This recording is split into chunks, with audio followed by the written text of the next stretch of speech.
Les grandes villes, les agglomérations, les métropoles ont peu à peu développé de vraies compétences et une stratégie politique pour accueillir les grands événements sportifs. De ce fait, le sport prend une place toute particulière dans les relations internationales. Parler, qui est développé, France Urbaine a souhaité, à l'aune de l'accueil de la Coupe du Monde de rugby, c'est le seul événement finalement mondial qui permet de réunir le monde dans la paix et promouvoir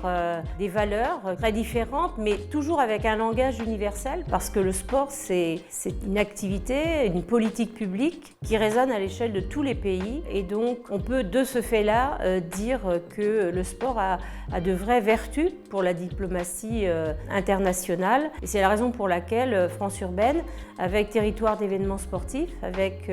l'Institut des relations internationales et stratégiques, a voulu mener cette étude ambitieuse, un peu originale, on va dire comme ça, mais dans un contexte de grands événements sportifs. Cette étude, elle a pour but, en clair, justement, d'étudier effectivement comment les grandes villes et métropoles en France aujourd'hui se préparent-elles aux grands événements sportifs internationaux. Et l'objectif, c'est de comprendre justement comment le sport peut être utilisé par les villes et métropoles en France pour permettre d'influer sur les grands enjeux géopolitiques mondiaux, que ce soit d'un point de vue soft, entre guillemets, donc du soft power, donc pour améliorer l'image de la France, mais aussi d'un point de vue économique potentiellement pour faire des affaires, trouver de nouveaux partenaires et peut-être améliorer des relations diplomatiques et économiques avec différents autres acteurs que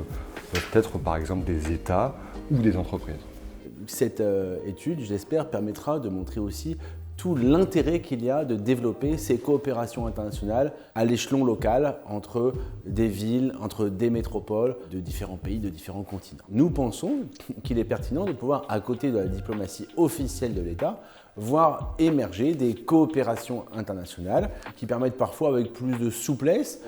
d'envisager des échanges, soit de nature sportive et culturelle, soit aussi de nature beaucoup plus économique. Alors le partenariat avec France Urbaine, il s'est imposé comme une évidence. L'idée de la création de cette association a plutôt été de dire comment est-ce qu'on réunit de manière un peu plus spécifique les villes qui ont, passez-moi l'expression, les mains dans le cambouis de l'organisation d'un grand événement. Pour autant, une fois que l'on a créé cette association, qu'on a créé ce lobby, la coopération avec l'ensemble des grandes villes, elle nous apparaît évidemment extrêmement pertinente, notamment pour mettre en avant le rôle des collectivités territoriales, leur place dans l'organisation du mouvement sportif français. Et donc c'est tout